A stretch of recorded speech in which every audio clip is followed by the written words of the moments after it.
Jangan turunkan anak pramuka ke medan perang. Jangan banyak bicara, jangan banyak keluh. Kita fokus aja lah.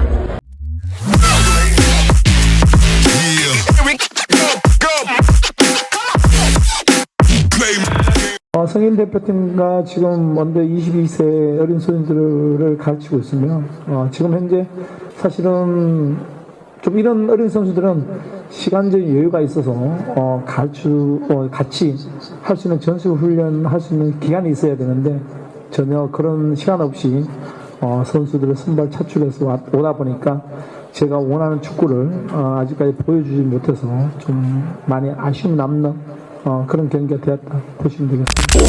Jangan banyak bicara, jangan banyak keluh. Kita fokus aja lah. Ya semua format pasti melelahkan.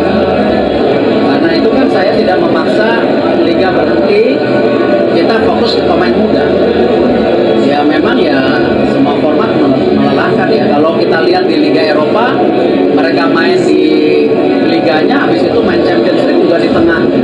Ya memang ya kembali saya berharap apapun yang kita sudah jadikan program semua komit.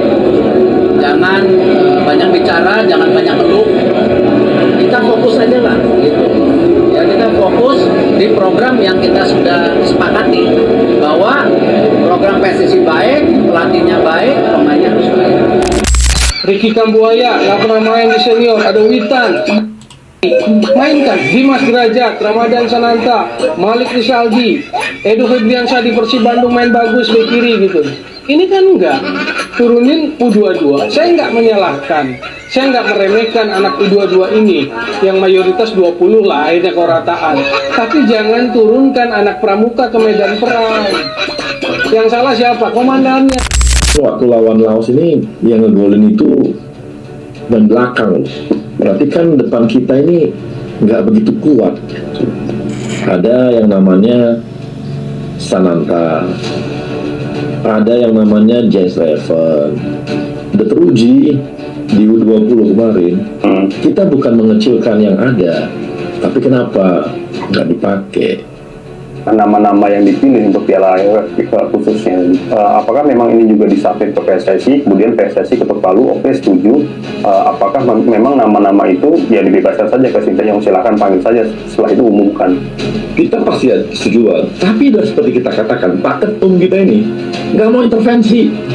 Selama Pak Ketum kita ini, Pak Erick Thohir Ketum, tunjukkan mana yang intervensi, satu aja. Nah, ini saya kita jujur aja bahwa untuk yang U20 kita agak berat. Kenapa berat? Karena U20 itu tanggal 12 Februari pertandingan. Sementara AFC ini bikin peraturan bahwa semua pemain disubmit tanggal 1 bulan sebelum pertandingan. Berarti 12 Januari semua disubmit. Agak berat kan? Lagi reses. Nah, jadi jangan salahkan DPR, lah prosesnya aja. Karena jadwalnya teman-teman DPR kan memang sampai tanggal 20. Jadi ya kita harus ikutin gitu. Jadi ada proses itu. Jadi memang ini berat bagi semua, tapi ya gimana? Karena memang mereka minta sebulan sebelumnya itu loh. Dan sementara DPR kan kemarin resesnya sampai tanggal 6. Jadi kita sama ini DPR sama support kita banget gitu. Jadi nggak ada ini, tidak ada masalah di DPR ya, kitanya memang mepet banget jadwalnya di AFC tight gitu. Kalau yang lain kan biasanya kayak pertandingan kita yang lain seminggu, ini 1 bulan dan itu harus submit seluruh dokumen. Jadi ada kemungkinan tim Gepen sama Dion Wan ini tidak bisa bela timnas U20. Ya kalau lihat tanggal seperti itu berat. Kita jujur aja. Assalamualaikum kawan-kawan semua, ya kita kembali mengenai bahas isu-isu mengenai timnas Indonesia, dan kita tadi saksikan sama-sama ada 5 video yang cukup menarik untuk kita ulas sebagai bahan diskusi pada kali ini. Yang pertama adalah cukup ramai di sosial media bahwa emang Sinteyong ini pasca kekalahan melawan lawan Laos imbang, lawan Myanmar menang 1-0, terus kalah lawan Vietnam, terus dia juga ketika di konferensi pers emang mengeluhkan mengenai jadwal Piala AFF yang dimana format AFF beberapa tahun ke belakang itu di fase grup itu home and away, artinya main di kandang dan main di kandang, yang dimana itu memerlukan waktu dan memerlukan waktu yang cukup, dan juga bagi pemain itu sangat tidak baik karena emang waktu recovery-nya tidak cukup. Begitulah sederhananya kita memahami. Emang harus diakui sih, kita terbang ke Myanmar, terus kita ke Jakarta, ke Solo, terus kita ke Vietnam, nanti kita ke Solo lagi dengan jadwal pertandingan yang 4 ataupun 3 hari, yaitu sangat mepet sekali, emang sangat mempengaruhi penampilan juga. Tapi yang dirasakan hal semacam itu bukan hanya timnas Indonesia saja, tapi semua negara juga merasakan hal tersebut. Makanya Erick Thohir merespon, jangan banyak mengeluh hal tersebut, fokus aja sesuai program yang telah dipersiapkan, yang telah dijalani.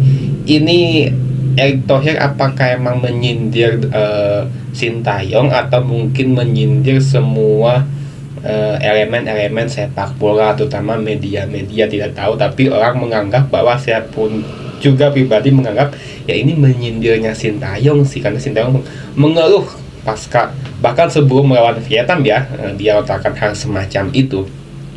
Dan ini ya hal yang sangat hal biasa, lumrah kan, jadi selalu ada masukan dan kritik. Dan saya juga pribadi emang ketika Sintayong mengalami kekalahan selalu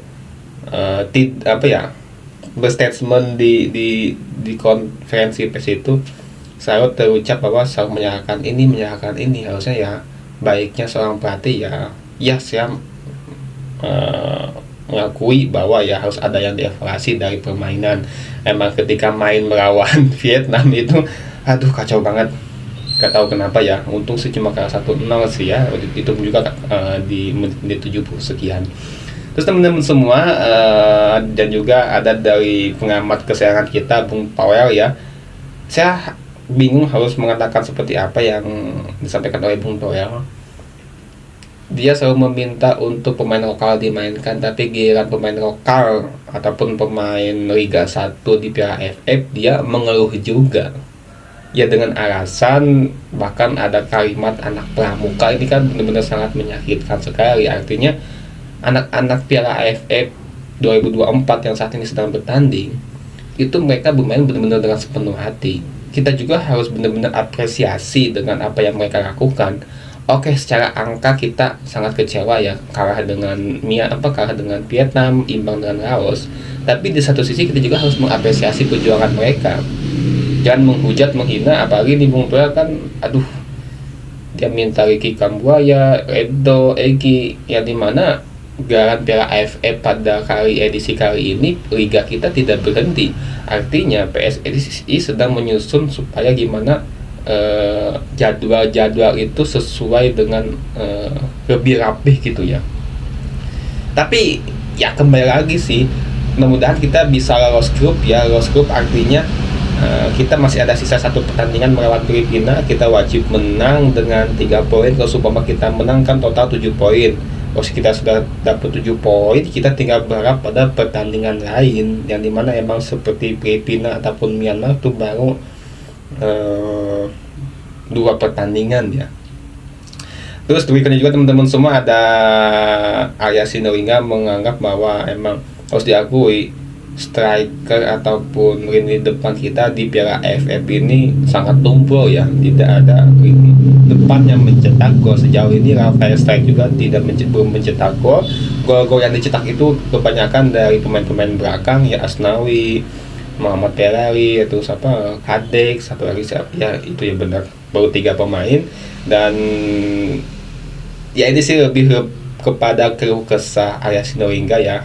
Saya menangkap bahwa ya kenapa ada Ramadan Sananta, James Reven yang sudah teruji di Piala U20 di kelompok usia U20 kenapa tidak dipanggil gitu. Ini lebih kepada keluh kesah. Artinya juga ini menegaskan bahwa emang Erick Thohir tidak ada intervensi atas pemilihan pemain.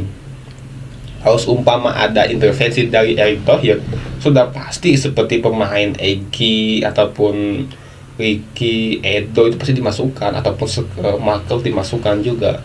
Artinya emang Erick Thohir benar-benar menjaga marwah PSSI, tidak mengintervensi apa yang diinginkan oleh pelatih. Dan ini adalah hal yang sangat positif. Berbeda dengan periode-periode sebelumnya PSSI selalu ada intervensi dari pihak federasi. Bahkan ingat di tahun 2016 itu kan Piala AFF ya, kita habis di banded itu, klub hanya 2 pemain yang dibolehkan membela timnas. Itu masa-masa kelam sih. Terakhir di video-video terakhir Aris Nuringam menegaskan bahwa mengenai pemain naturalisasi, saya lupa siapa namanya, tapi dia mengatakan sangat berat untuk bisa terwujud karena emang DPR sedang apa gitu ya, ini kan DPR kan sedang masa-masa transisi ya, pergantian masa kepemimpinan juga dari periode 2019 ke 2024 ya. Jadi artinya emang dia mengatakan sangat berat untuk bisa terrealisasi ya, mungkin di masa kepemimpinan DPR tahun 2024 ini. Nah, teman-teman semua, mungkin teman-teman semua ada yang pengen nggak sepakat ataupun punya masukan, silakan berkomentar di kolom komentar. Bagaimanapun kita sangat mencintai timnas kita, dan kita patut untuk terus mengawasi dan mengkritik, membangun untuk kemajuan timnas kita. Terima kasih, sampai jumpa di video berikutnya. Wassalamualaikum warahmatullahi wabarakatuh. Salam Timnas Indonesia.